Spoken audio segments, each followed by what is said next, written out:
In this video, I'm going to present you my PhD thesis in economics, titled Globalization, Damages and Benefits.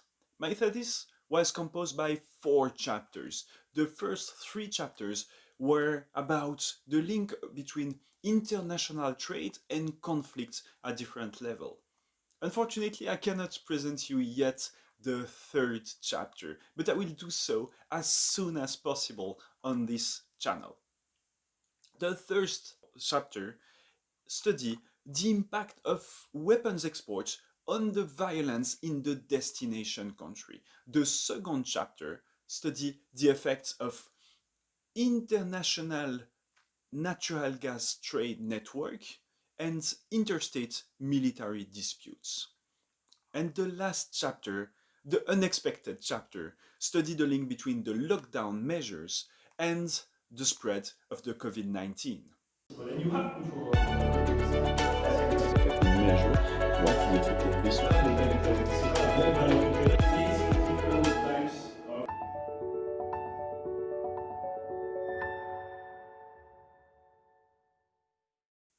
So let's start with the first chapter. The first chapter studied the link between the impact of weapons imports on the violence within the country. And the most deadly weapons in recent history are what we call small arms and light weapons, which are the weapons that one person or a small crew can carry and use. For example, pistols, rifles, shotguns, portable rocket launchers, mortars, and so on and so on. And those weapons are responsible on average for 1 death per minute in the world. And the biggest producers of those weapons are developed countries, while it's developing countries who suffer the most from armed violence, which makes it even more important to properly control this trade network. And if you think that this question of the link between weapons availability and violence is trivial, well, think again.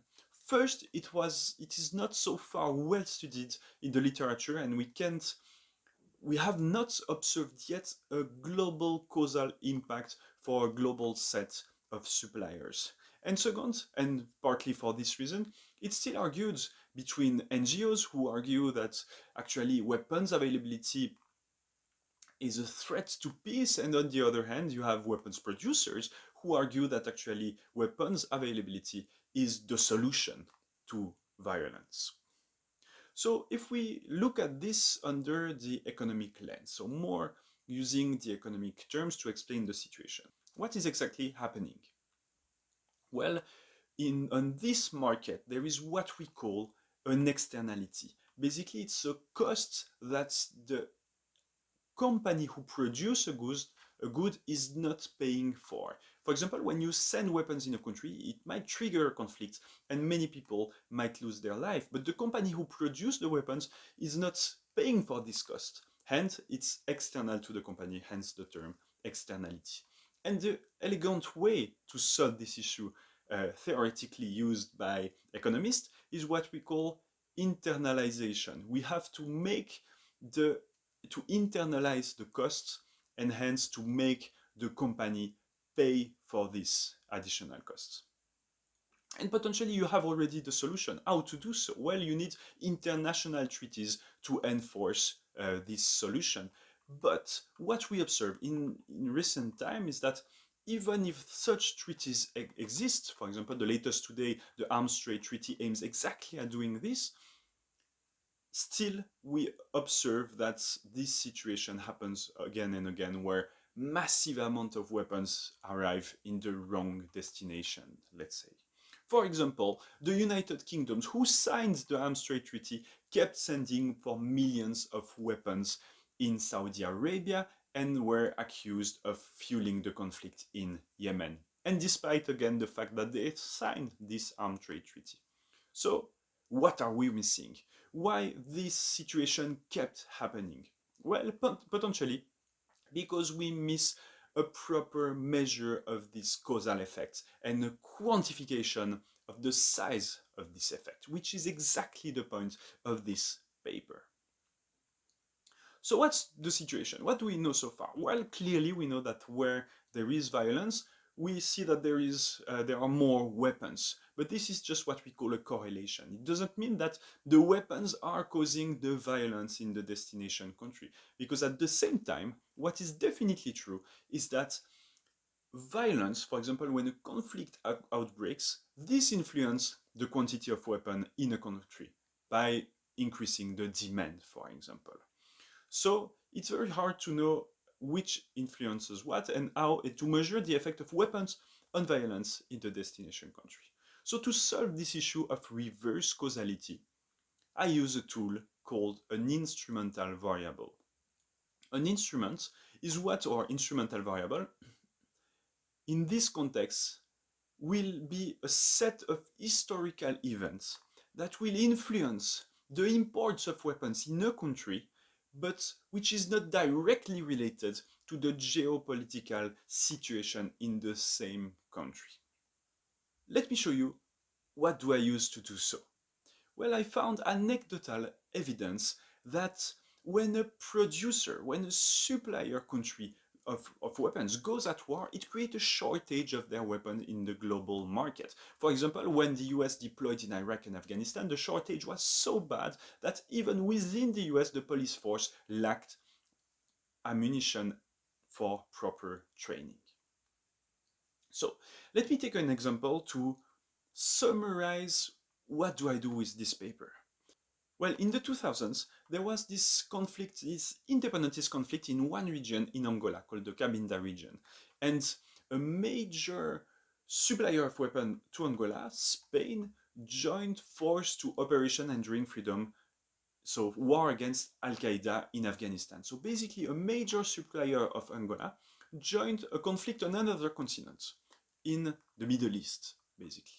And what we observe is that the same year, when this supplier joined join war on another continent, there is a reduction of the weapons imports within Angola of 88%.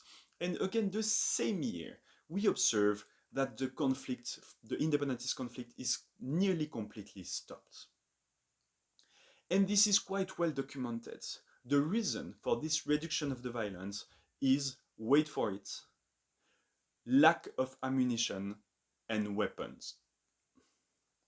So this is the big picture. I use this strategy for a global set of suppliers and recipient countries. Basically, here, the idea is that the conflict in Afghanistan against Al-Qaeda from Spain is not directly related to the geopolitical situation in Angola. And hence, the reduction of weapons is not directly linked to this conflict, which allows me to measure a causal impact. And by doing so, what do I find? Well, first, that indeed a reduction of weapons imports reduce the numbers of conflicts, the intensity of the conflict, the number of battle-related deaths, and the probability of internal conflicts. But it goes further than just the border of the countries, giving that it reduces as well the number of refugees, of people fleeing the countries. And my model predicts that if European countries will stop to send weapons for a year to Africa, it would reduce the number of refugees by 500,000. And this paper also shows that the first victim, the people that are the worst hit, are civilians, and hence it stresses the importance to act now.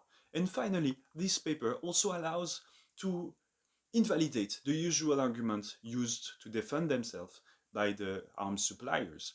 For example, when they say that they don't participate directly in the violence, if they don't send weapons, others will send weapons, or people will use other tools, other means of violence. But this is not true, because I observe this causal effect, and second, because I see that when a group of countries or one important supplier has a shortage, other suppliers are not able to replace this missing part in the market. So this paper really helped to show for the very first time this causal effect for a large set of suppliers. After looking at the effects of weapons transfer on violence within country, we looked at a different angle. And now we studied conflict, but military dispute between countries caused by natural gas trade. And we look at the effect and the link between the pipeline network of natural gas and military interstate dispute. So, one of the major sources of conflict today is natural resources. And natural resources of particular importance are the primary or are resources for energy. And primary energy sources are first oil, so crude oil for approximately a third, a bit more than a quarter for coal still, and a bit less than a quarter for natural gas. So why focusing on natural gas? Well, for several very good reasons. First, natural gas is potentially an important source of conflict, as it has been said with the first points. And second, it might be more and more important in the years to come as it's greener than the other two sources. Second, it has not been well studied yet in the literature. And third, we cannot rely on the literature on, for example, the conflict and crude oil, because there is something very peculiar with natural gas, which is the fact that it's very expensive to send natural gas by boat, by tanker, but there is a massive cost advantage if you build a pipeline. It becomes way cheaper to trade natural gas. And the combination of this cost advantage of the pipeline combined with the physical constraint, basically you bind the relationship between seller and buyer, will create what we call market power, monopoly power. You will end up with countries who have a large monopoly power, meaning that they can control the price and impose a large price on other country and hence extract a lot of money, lots of rents. And what we argue, or what we wanted to explore with this paper, is that is it gas fields that drives violence, or is it rather the centrality of the network? So maybe you're not even possessing natural gas, but maybe you are at the center of tension because you control a key position in the natural gas network. And to do so, well, we start with a theoretical model where we represent reality with a set of mathematical equations. And this helps to simplify and understand the mechanism, to draw some conclusion and to draw some results that then we are going to test with our empirical data that we collected. And indeed, we see that our theoretical model predicts that for a sufficiently high price and gain in centrality, there is an incentive to fight. And we confirm that with our empirical data. So the starting point of the theoretical model is that countries want to maximize rents. They want to make money. And the major source here within our framework is you can make money by selling natural gas. And to make more money, either you can have more clients or you can impose a larger price. But to impose a larger price, you have to have this monopoly position, a dominant position on the market. And to capture those two mechanisms, we borrowed a measure from network theory.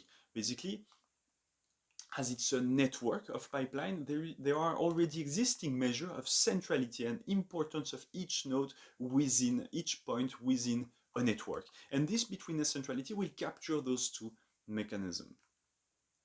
But between the centrality is not something you can capture.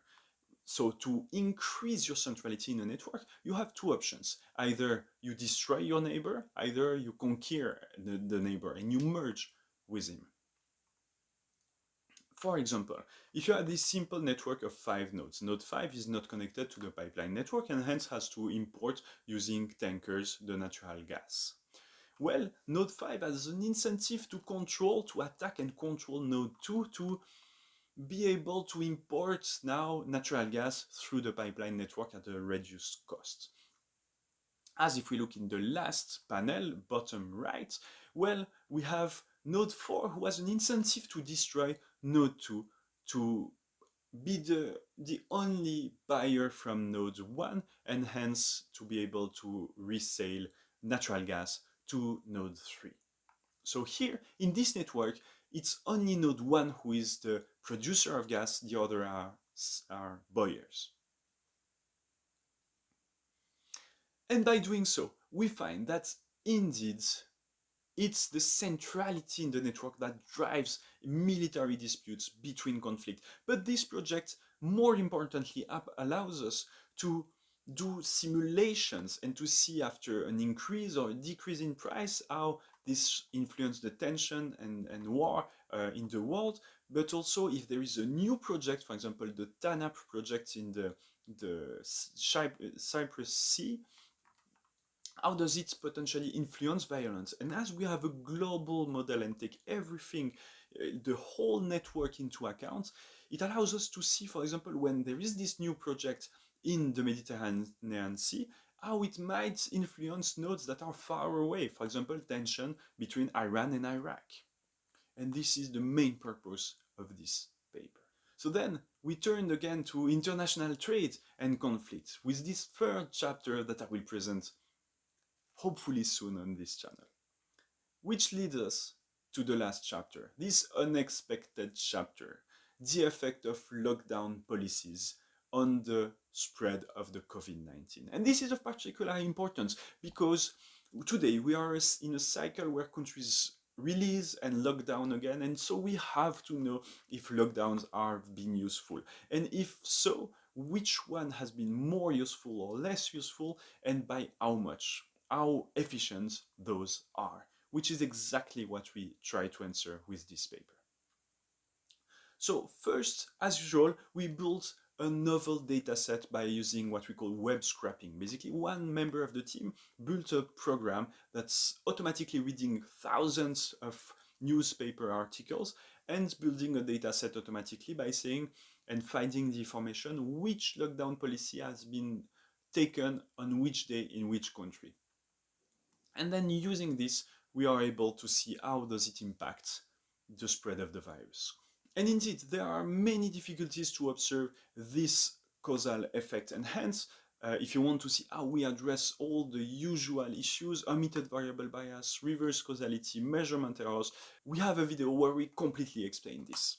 But now, with this strategy, what do we find? Well, mostly that there is a reduction for the country, the reduction of the growth rate of the virus, so the spread of this COVID-19 for countries who implemented non-pharmaceutical interventions, lockdowns. And this graph summarizes this information. Basically, what it shows is that it shows the difference in growth of the COVID-19 between a country who implemented a measure and one who didn't, as a function of the number of days since the implementation of the lockdown. And what we can see is that as soon as it's below the zero line, it's beneficial. There is a reduction of the growth rate for the country who implemented the lockdown measure. So we see that within country measures have been very efficient, while we don't find much or a weaker effect for blocking the borders measure towards the outside. And when we break down by measures, we find that within country measures, so just blocking one part of the country or partial selective blocking just one activity in the country has been the most efficient, which is very important to know, meaning that potentially the less costly measures, so just very concentrated on one activity or one region, are the most efficient. And using those models, we are able to predict that lockdown measures have potentially saved more than 500,000 people. But we also observe that this effect is not efficient, or we are not able to observe a statistically significant effect within developing countries, potentially because for daily workers, it's way too costly to stay at home. And hence, those measures do not work, or at least we are not able to find an effect. And a potential policy recommendation will be, well, as we have seen, the most important or most efficient measures are the partial selective lockdown, so just on one activity, and within regions, so just blocking one region. And if developing countries focus just on those selective lockdown, it might be less costly than just blocking completely the whole country, and hence they can subsidize the people who are within those definition, and just the subset of people who are locked, which might allow them to stay efficiently at home. So that was the 4th chapter that composed my thesis. But actually, the work I've done during those years and what I'm trying to achieve is going beyond just those chapters, as I really aim to do scientific research that connects with the world, that is useful for policymakers and decision makers. I really aim to link research outside academia with NGOs and numerous people. And I really want to keep connecting with the general population and informing about scientific research, making scientific research more accessible, because I think it's absolutely necessary in the world we are living, with the example, for example, of the COVID-19.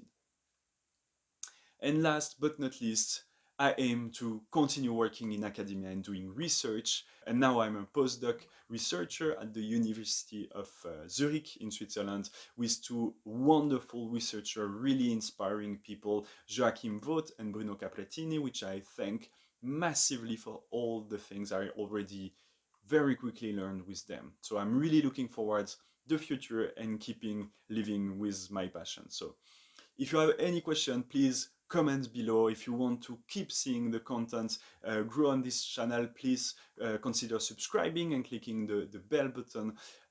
Thanks very much for following this public defense with me. I wish you the very best. I'm looking forward to discussing research with you on this channel.